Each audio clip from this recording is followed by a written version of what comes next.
Streaming games are almost here. Stadia launches tomorrow to an expectant and hesitant audience.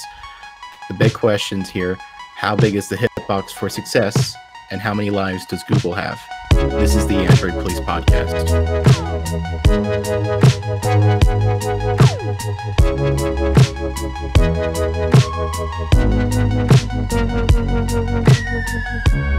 It's Monday, November 18th. Welcome. I'm Cody Toombs alongside Corbin Davenport. Of course, the big topic today is Stadia, and we'd love to engage with our Twitch chat room about that, so feel free to ask questions and we'll get to them later on in the show. So anyone who's following Android Police has probably already seen our Stadia review. It's actually pretty positive in the sense of play experience is good. Unfortunately, just about everything else looks like it's on shaky ground. Basically, they're missing features. There's a lot of kind of iffiness about the launch titles, and overall, it sounds like it could be good.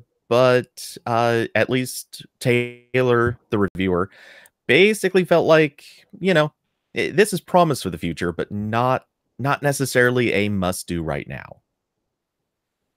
Yeah, like there's a lot of things that are missing right now, but also this is sort of a test beta period where the only people who will be able to access it are the people who paid for the Founders Edition.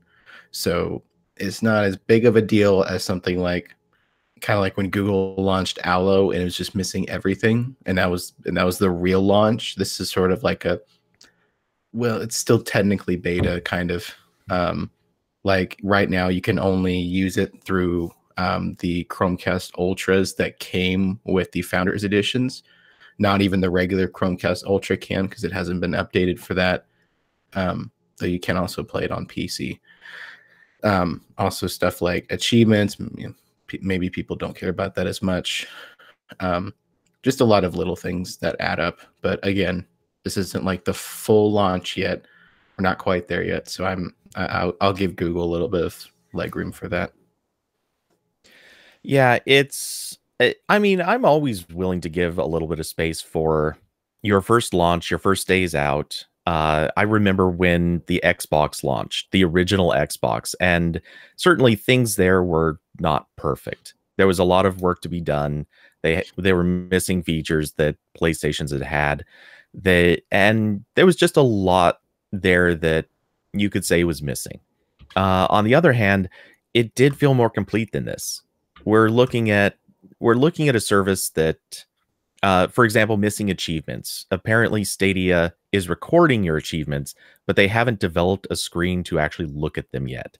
And I grant that sounds like a simple thing, and it really is actually a lot more complicated, because you might be looking at achievements through a main interface versus looking at them through the game itself, versus possibly even sharing them publicly. There's a lot of ways you might actually access this and might want them sorted or categorized differently. So I kind of get why some of this stuff might be missing, but at the same time, it feels like maybe they just needed more people to push some of this stuff out on time.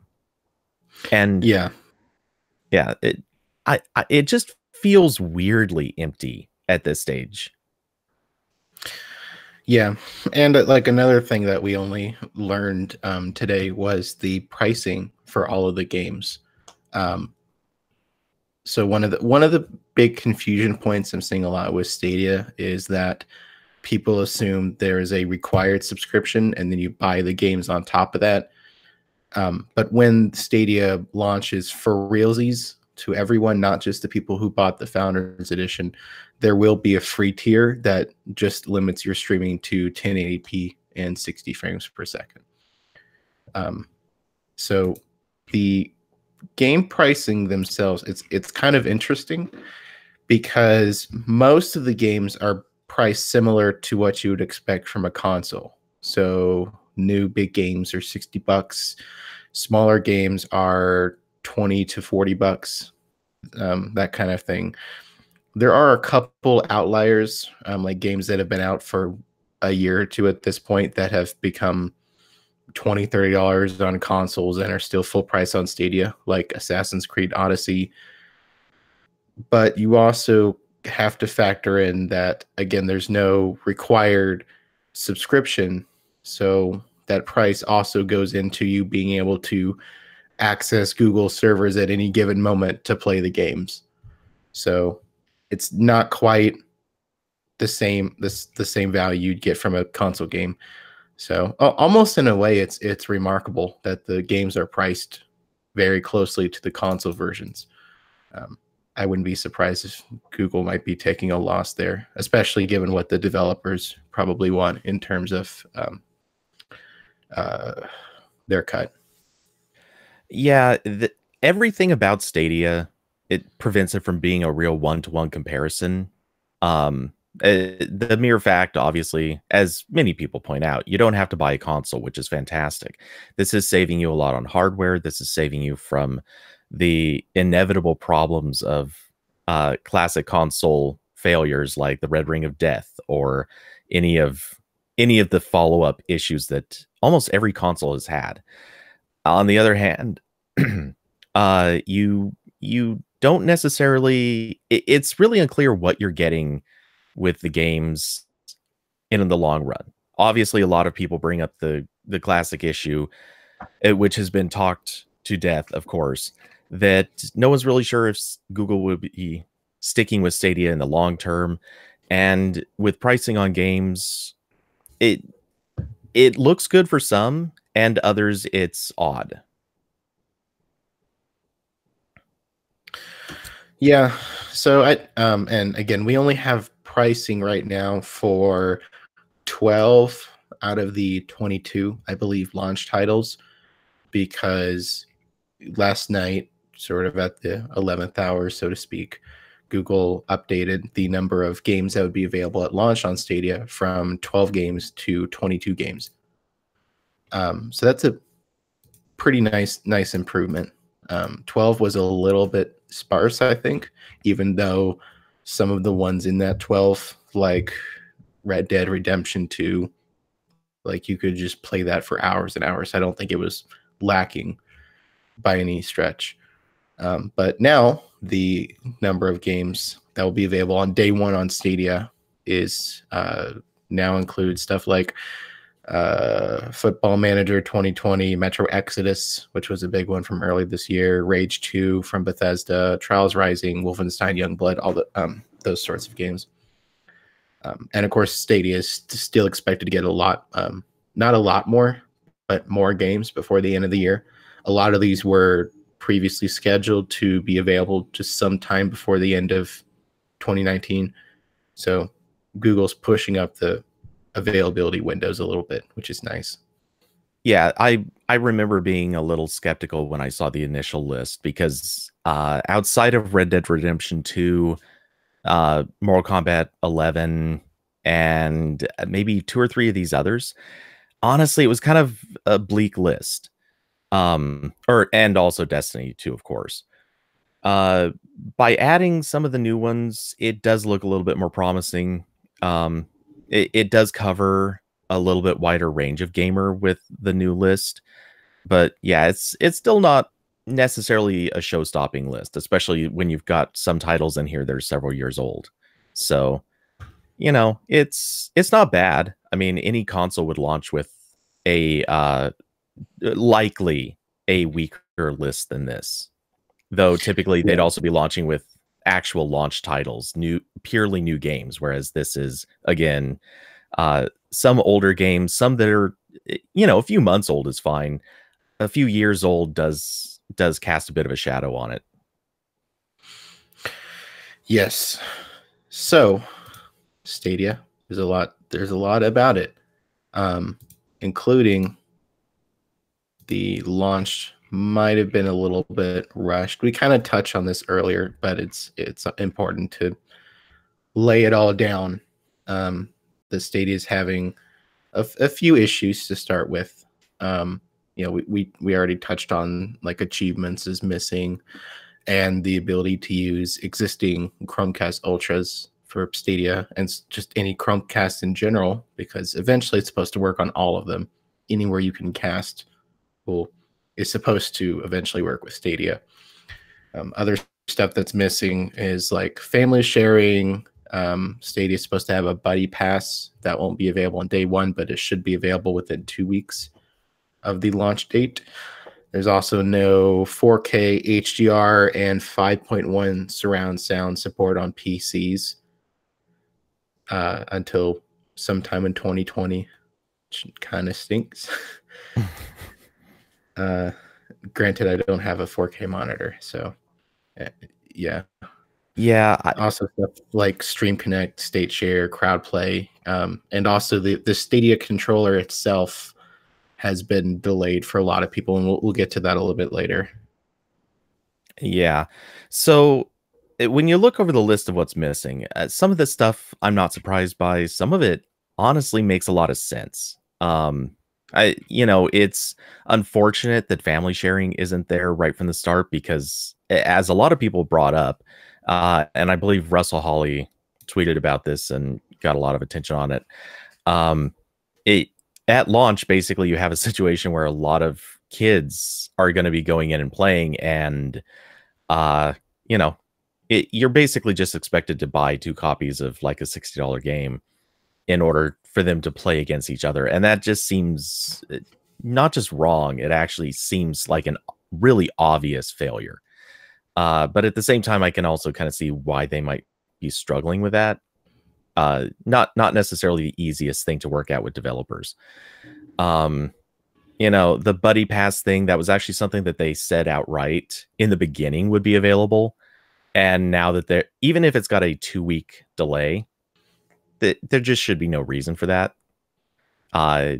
It's things like this you have to wonder why. So I don't know. It just keeps coming back to, it's odd that they don't have more of this stuff worked out, and it probably would have been better if they had just set a launch date further out. Yeah. So before we get to other things that might not be super great about Stadia, I'll take a moment and shill for the podcast. So Android Police is live on Twitch 4 times a week. That's a lot. And we can't do all those streams without your support.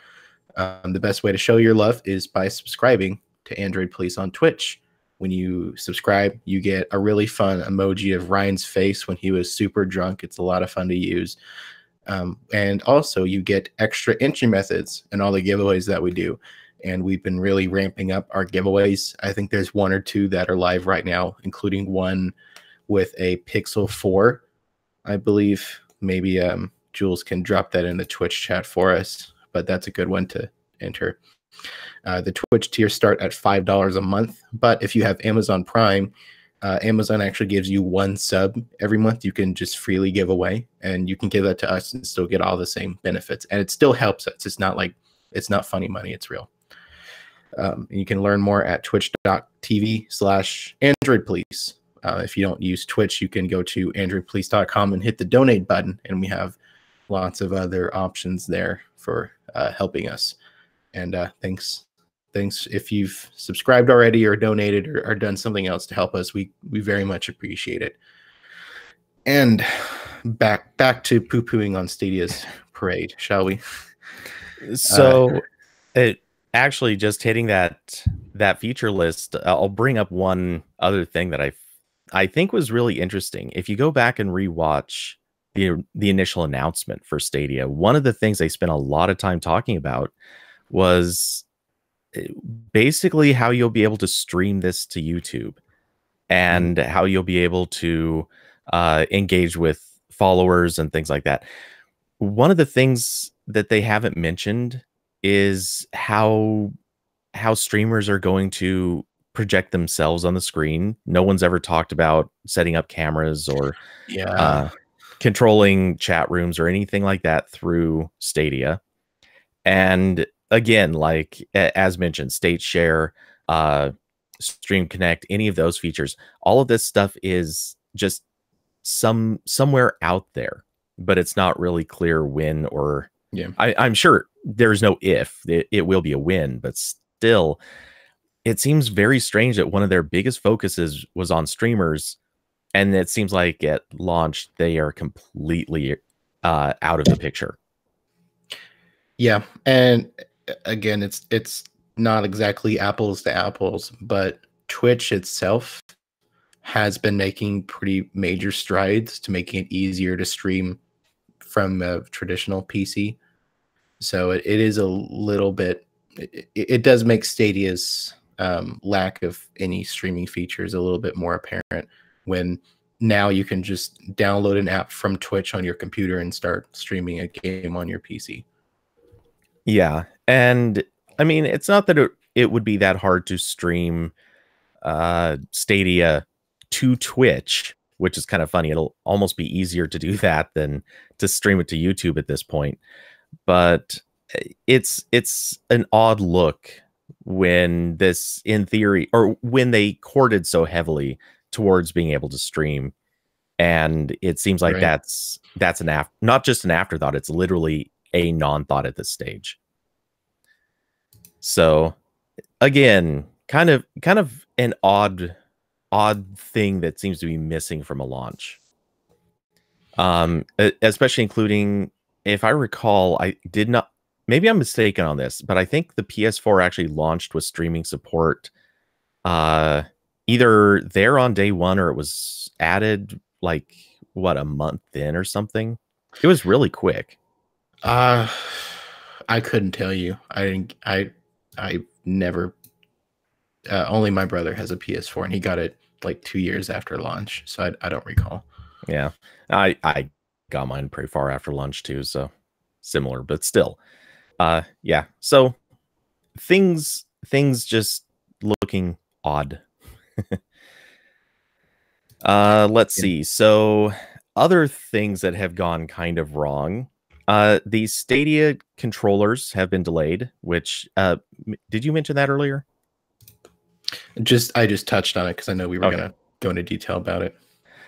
So yeah, anyway, basically almost everything involving the Play Store at this stage has gone a little haywire. People who pre-ordered the Founders Edition, it's actually unclear how many. The Stadia reps claim that this was a very small number, referencing it just as a few, whereas it seems Reddit threads, actually quite a few people may have gone through this. Evidently, ordering with PayPal, a number of people had their orders canceled when billing started to occur. And Stadia has stepped up and basically said, listen, if this happened to you, please contact us. We will make it right. So this is a good side. They're actually being interactive about it. They're answering to it and responding, which also comes with the caveat that they're avoiding answering and responding to a lot of other things. But this is one they're taking care of. And the controllers themselves, if you're purchasing a separate controller, it appears those are also being delayed.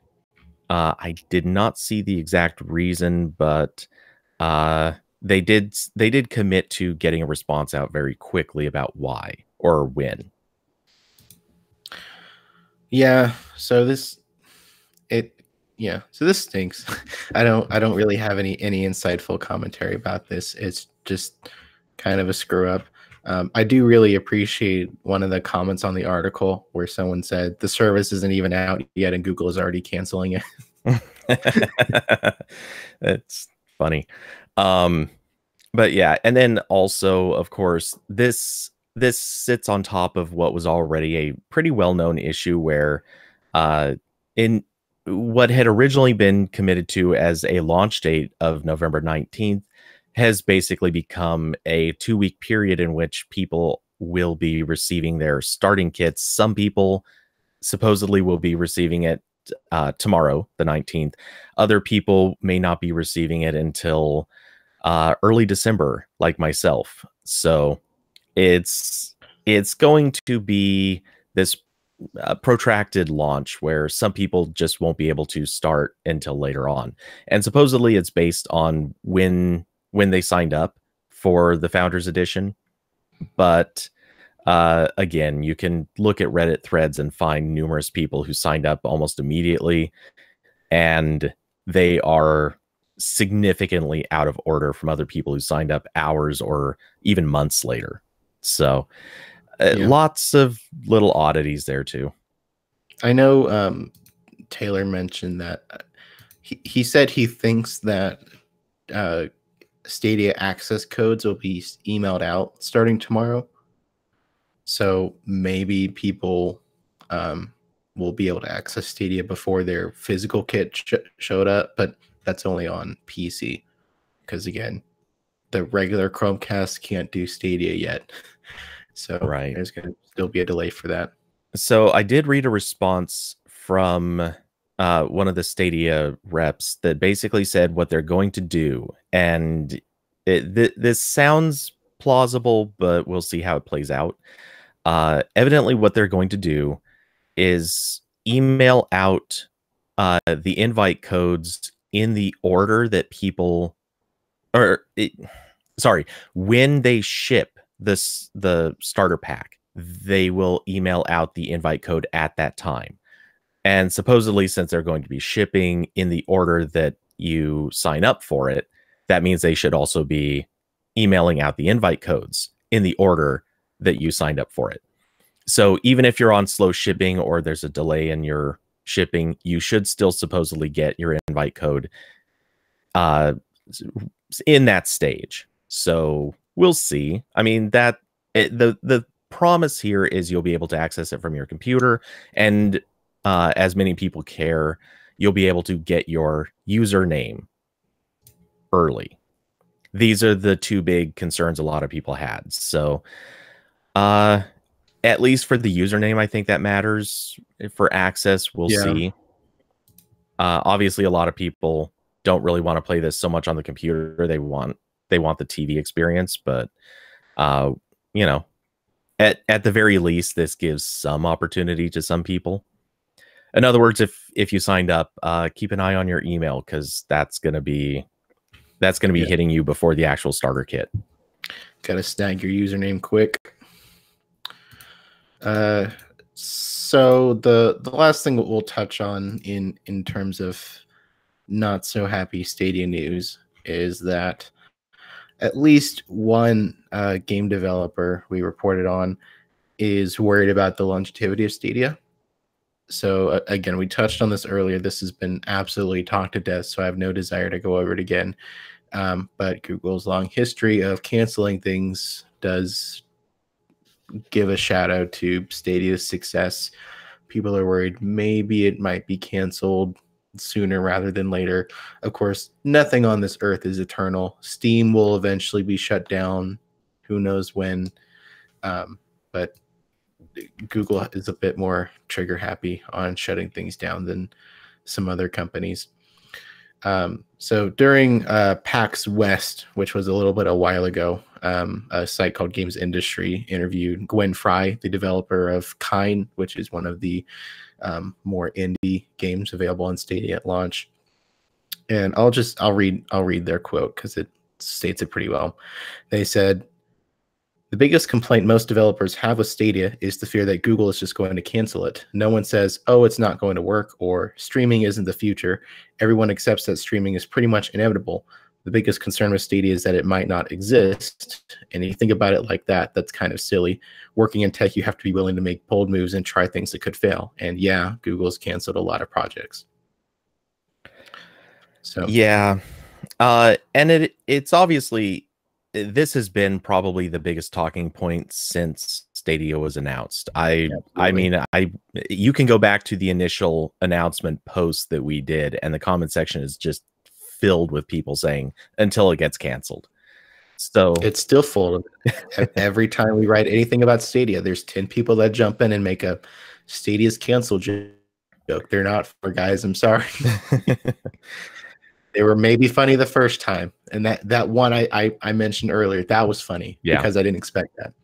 Yeah, it was very, very fitting in its context. And this is a little reminiscent to Allo, where every post that I wrote about Allo, and anyone else for that matter, it was just constantly comments about stickers, because that was the inevitable joke everyone had to make about Allo, was that every update was purely about stickers.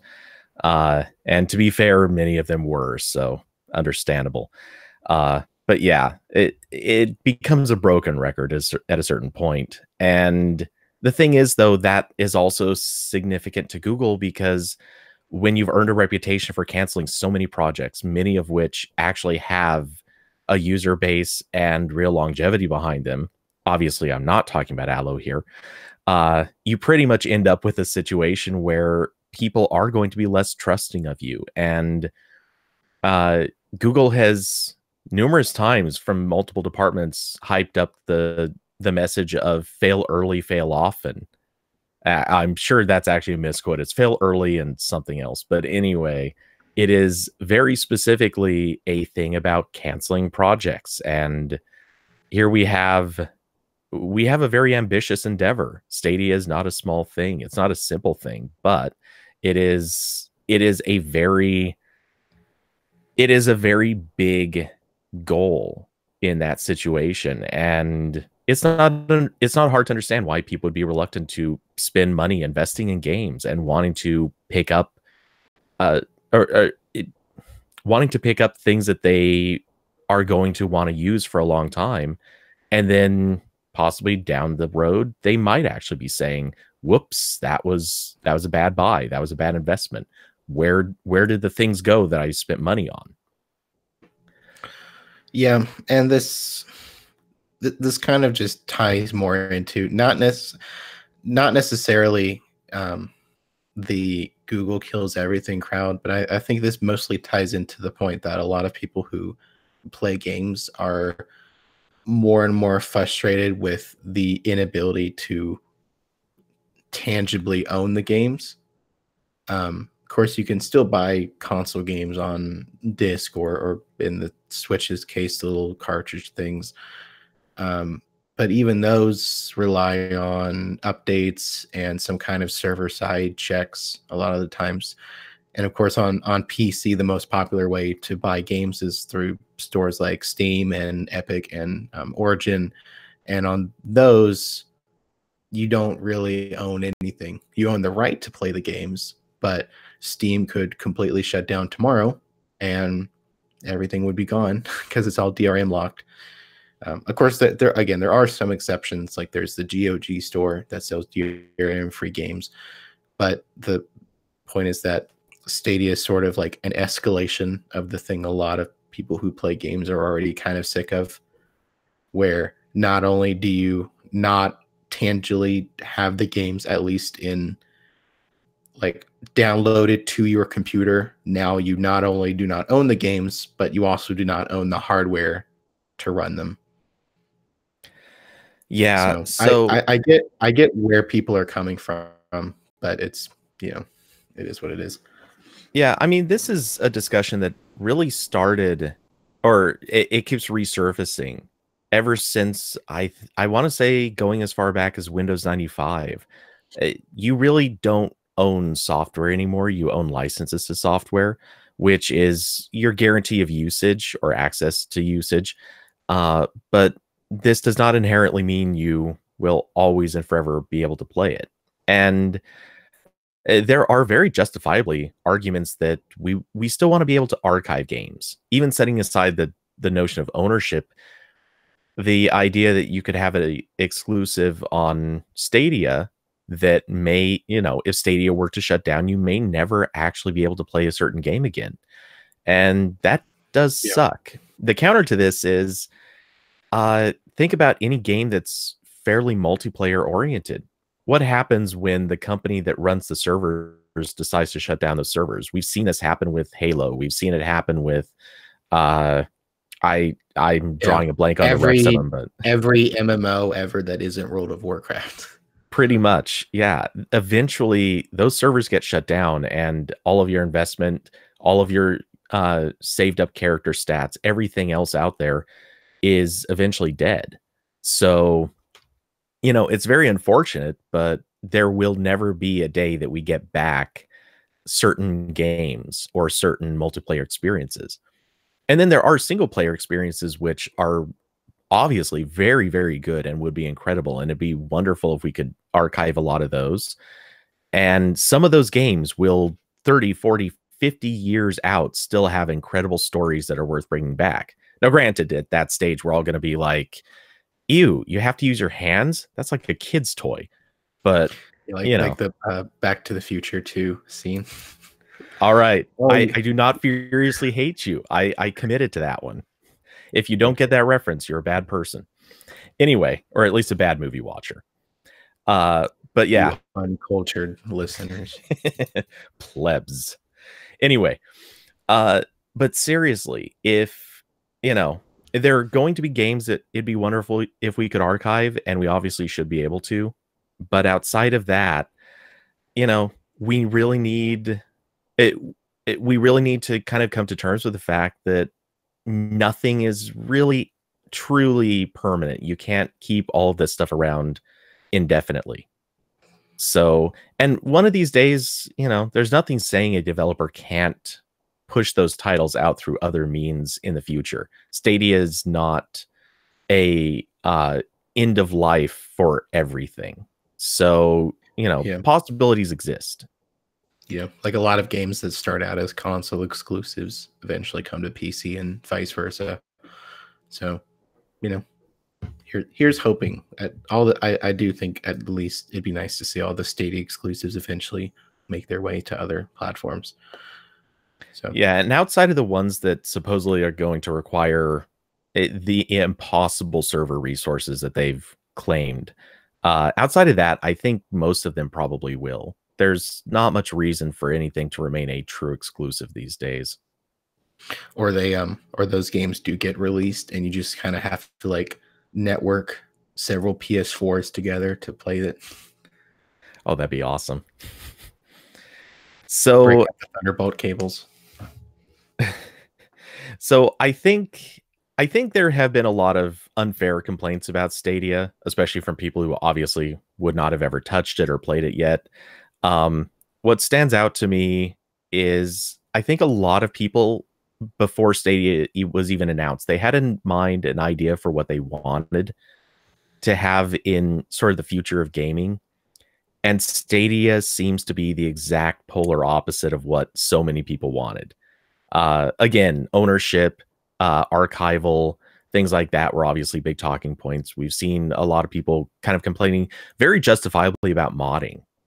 I think that's going to be one of the biggest questions people continue to push on Stadia. Why, like, what is going to be the story for modding? Will people be able to upload mods? Will there be sort of like an official or unofficial method for developing them? Will you have to apply things in some weird in between state? Like how this happens is going to be a really big determiner for whether or not Stadia acquires a fan base. Yeah, so there will definitely be a lot more to talk about Stadia related in the coming weeks and months because, as we've said 100 times, it's cloud-based. It can get updates on a whim, so it will continue to change and get better, hopefully, as time goes on. And you'll just have to keep listening to the podcast to find out what happens. And yeah, I have a funny feeling we're probably going to be talking about this quite a bit over the next few weeks. Sorry, Corbin. I'll skip those episodes. Well, you'll be stuck hearing about it on the Q&A with me. So that's true. But is there anything else you have in mind? Not Stadia related. I am finishing up my review of the Fossil Hybrid HR. So people who are listening can keep an eye out for that. Hoping to have that done tomorrow, fingers crossed. But yeah, nothing else besides that. All right. I'm working on a couple of things, including one I can't talk about yet, but that one will be coming out soon. I'm looking at the chat room and I like the I like Jules's comment. We'll be delivering the podcast through Stadia and 4K 60 HDR 5.1 soon. ... Anyway, And Jules has also called you the sole survivor of Wear OS. Anyway, so with that, I think we're going to be wrapping up today's show. All the topics we've talked about today can be found on androidpolice.com/podcast. We're live 4 times a week at twitch.tv/androidpolice. And we'd always love to hear your thoughts. Send emails to podcast@androidpolice.com. On Twitter, I'm Cody_Toombs. Corbin is at Corbin Davenport. And our producer, Jules Wang, is at Point Jules. And our theme music is by Home. We're excited to bring on an old friend from Ars Technica next week, Ron Amadio. He'll be joining us on Wednesday. Until then, have a great week and take care. Can you read that line? I'm sorry, because it's actually this Wednesday. Next Wednesday we have Chris Davies. Oh, okay. We're excited to bring on an old friend from Ars Technica, Ron Amadio, joining us next week on Wednesday. Until then, or wait, sorry. I think you're seeing a next week or just adding in a next week in there when it's just have a great week. But just read right in. Yeah, but is is Ron coming on this Wednesday or next? That's you just said this Wednesday. Okay. All right. Chris is coming on next, but okay. So here we go again. We're excited to bring on an old friend from Ars Technica, Ron Amadio, joining us on Wednesday. Until then, have a great week and take care. See, this is the inside baseball that we really wish that. Yeah, dude, just sorry, I'm reading the line that you wrote there. There, solved, and you can edit out the end of it. It doesn't matter. There's a clear edit point. Anyway. Here's my 6 hours.